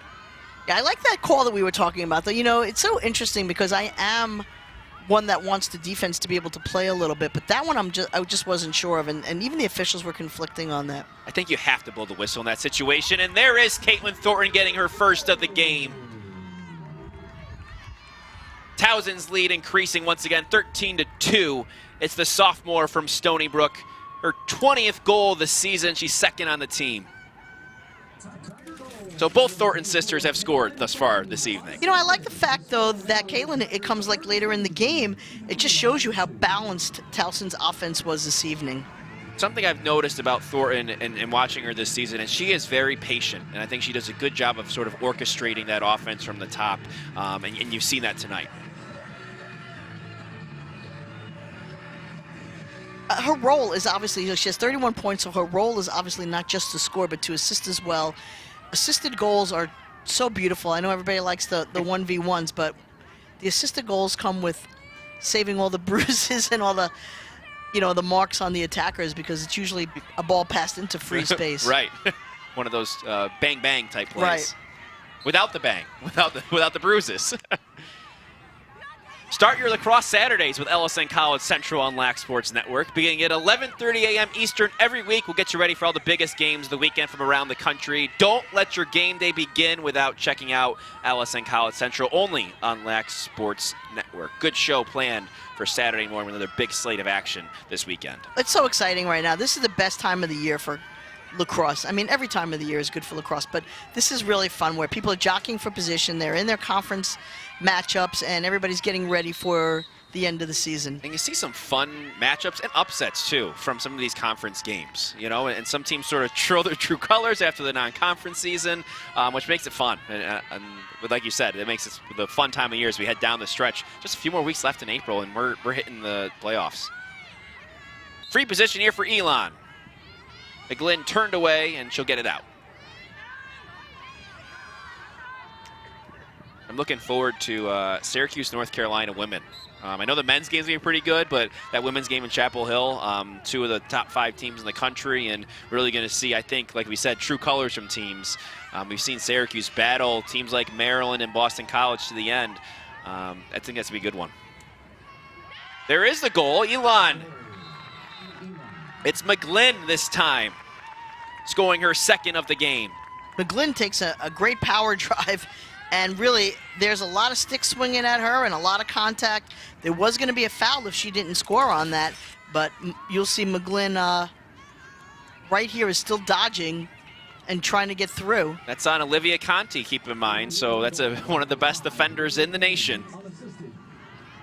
A nice dodge there and getting to the cage amidst all those sticks. Impressive goal there by McGlynn. Talked about the work she put in, not only in the offseason, but in between fall ball and the spring season. McGlynn showing why she's the leading scorer for Elon and one of the more dangerous threats in the CAA. Well, and that's a great power drive that she did. And if she can do that more often and understand that you have to take a hit and keep on going on a regular basis, you know, again, as she matures and as the years go on, you're going to see her being like Salmonte. There is Salmonte taking the draw control. Up against Peyton Stone there, the freshman.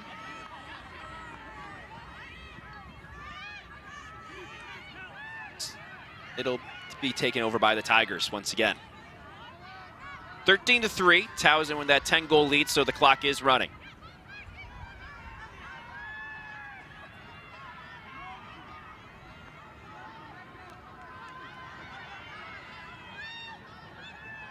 Towson with 22 shots on goal to Elon's 8 thus far, and you can really see that in the score.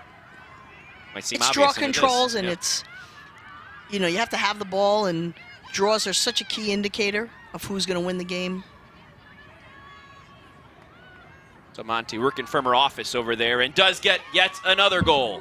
Her 6th of the game, a season high for Natalie Salmonti, and she's really pouring it on and feeling it tonight. Well, she isn't. She's tiptoeing on that goal circle, and I'm surprised because the defender's allowed to go in there, and I think that it's something that the defender needs to understand is not to get front doored here, as we call it. You'll see she's got the space right there. Just hop right into the 8-meter and push her on out. But, you know, you try to get her to not come up top. You'll see here, you think you have that closed off. Try to get it so Monty not come around and come up top, but she's getting to the inside. So Monty's had such a good career. I mean, the 2016 CAA Rookie of the Year, 2017 finishing the year of the CAA First Team, 2018 All-Tournament First Team, CAA First Team. So you know that going into this season, she really wanted to cap off her career on a high note and looking to do that now in conference play. And she does get a breather with Towson up 14-3. She's been out there the whole time. I mean, really just grinding and getting it done. And, I mean, winning all the draws, winning the, you know, the 50-50 ground balls. And won 10 draw controls today. now it's time to see, you know, what some other players can do and give them their moment. Like we mentioned, Towson taking on William and Mary back here on Sunday. Elon will take on Delaware, though they head home for that one. Delaware, a team looking to bounce back after losing to William and Mary in overtime this evening in our first game of our LSN CAA Game of the Week doubleheader. There's a shot that goes behind the cage. And that's unfortunate. It was a shot that went behind the cage, and Dugan was right there, and it hits off her stick and goes out of bounds. And Carrie Liucci, the freshman, sister, as you might imagine, of Carrie, or of Nicole. And passes there is to the his shot and the goal. Liucci to Liucci, and the big hug for the sisters. A very nice moment for the twins. They played the same, too. That's it pretty cool. Very, very similar. Whenever you can say Liucci to Liucci with the same name, it's always a bright spot, not only for their team, but the family, I'm sure.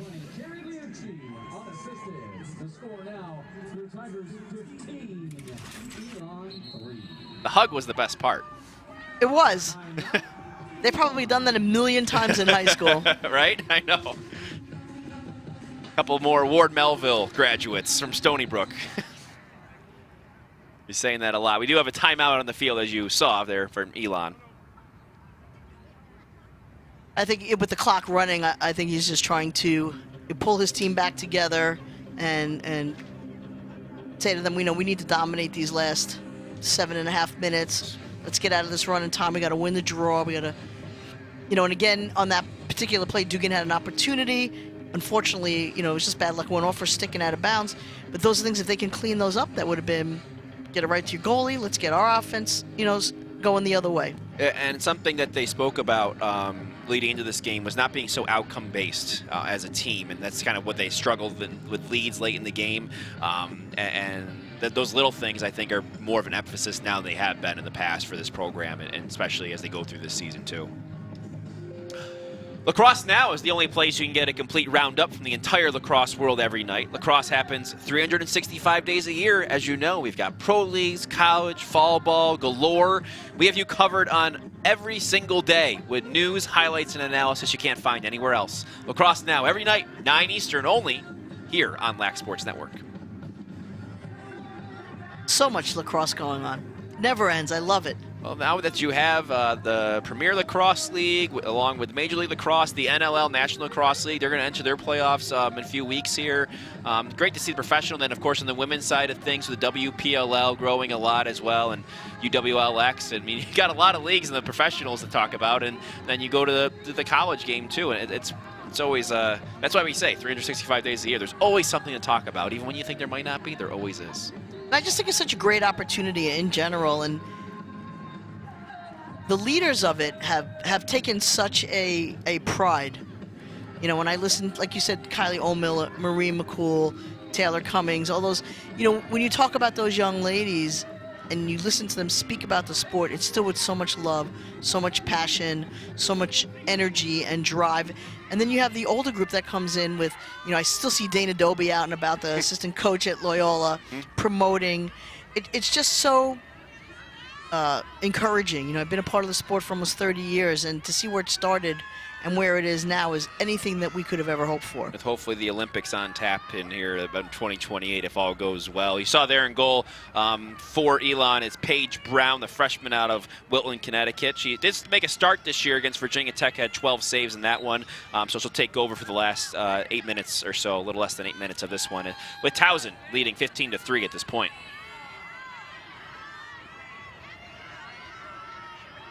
Then again, Towson wins another draw control.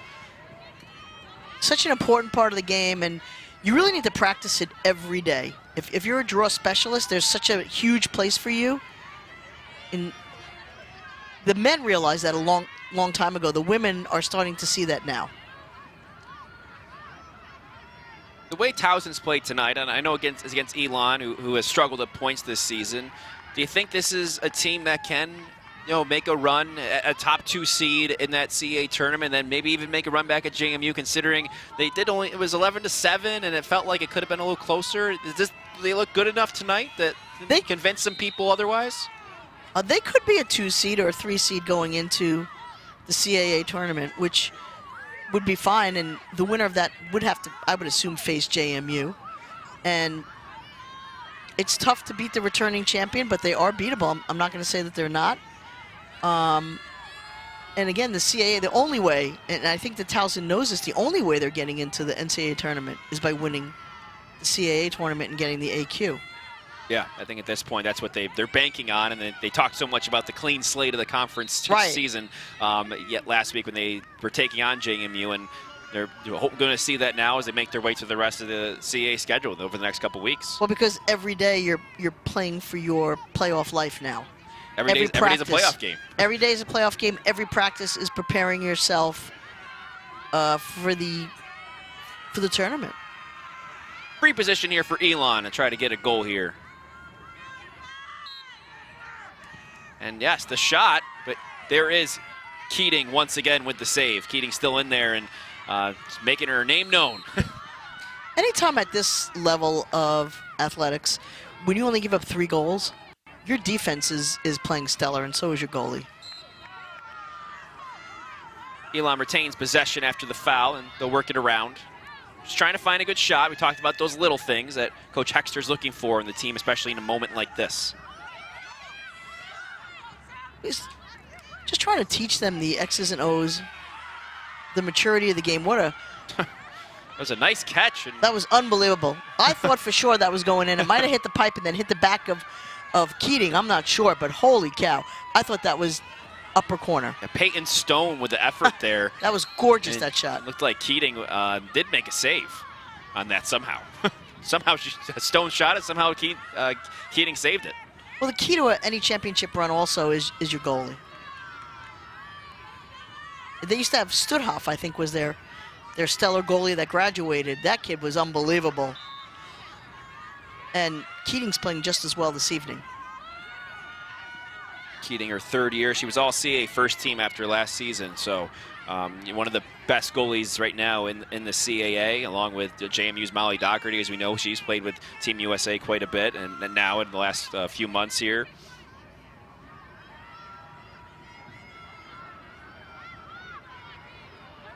When you have a goalie that's consistent and good, it allows the defense to take so many more chances, and just makes your defense so much better. Especially when you have a defense like this. There's Liucci turning and firing. Those Liucci's very recognizable out there at 20 and 21. And they play very, very similar. They do. Abby Wilkinson getting the goal. 16-3, Towson.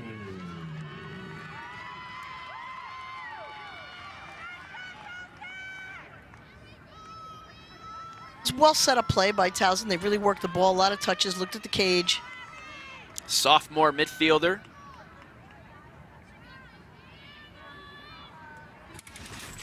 Look at it one more time. Nice catch by Wilkinson, reverses, left-handed shot, buries it. That's something you work on in practice quite a bit. Yes. That move specifically. Well, most teams will assume that you're right-handed and they'll overplay you to the right-hand side to see if you can actually go to the left. And it's the teams that can are the ones that go far in their season. Yeah. If you can't tell the difference if somebody's a righty or a lefty. That's what you see the best players, do very well. About 2:30 left here. Towson leading 16-3. Towson looking for their third win of the season to even things up in CAA play at 1-1, 0-1 after falling to JMU in week 1.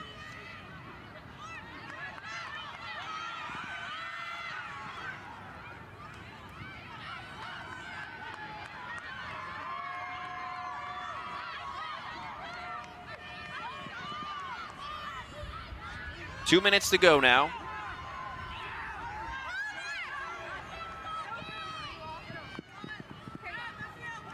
The ride is also such an important part of the game. You only get 90 seconds on the clock. If it takes you 25 or 30 seconds just to get it into the restraining line, that's just a great ride by the offense. That gives time for athletes like Olivia Conti, Sammy Chenoweth to really lock down their marks for the week. They do their damage as we've seen thus far, and we talked about it a little bit, but Chenoweth with 4 ground balls, 4 caused turnovers, another huge game. That's why she leads the country in that caused turnover category. I think coming in, though, her average might go down actually a touch. No, she's averaging just on the number 4 a game right now. Oh, the ball trickles in there for Elon. That is Quinn Daly, the sophomore, getting the goal, make it 16-4. And that was a scramble. Field Scramble right goal. in front of the cage, yeah. And Keating had several saves on that, but just couldn't keep it in her stick.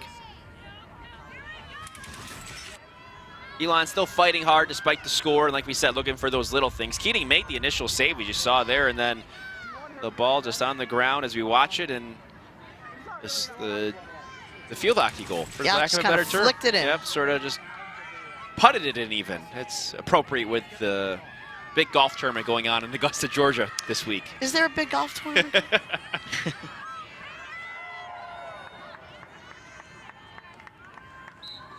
So it's funny we're talking about the Tigers.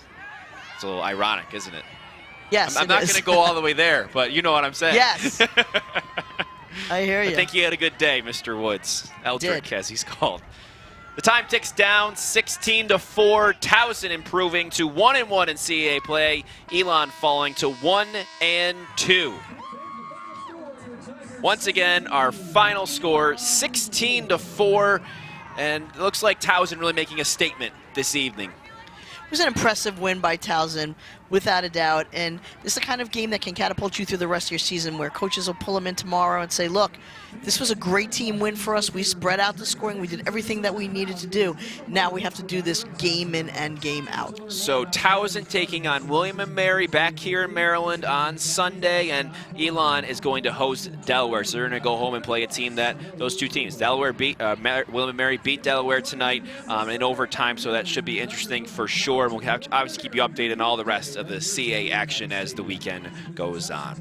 Thanks for watching the CAA Game of the Week here on Lac Sports Network. For Tracy Weiner, our producer Dylan Hand, and our entire crew, I'm Tom Eschen. Our next CAA Game of the Week comes tomorrow in doubleheader form once again, but this time for the men at noon. UMass right back here at Towson. That's a huge one. Then at 2, Hofstra taking on Delaware. That's all for now from Johnny Unitas Stadium. Let's send it back to the LSN Broadcast Center.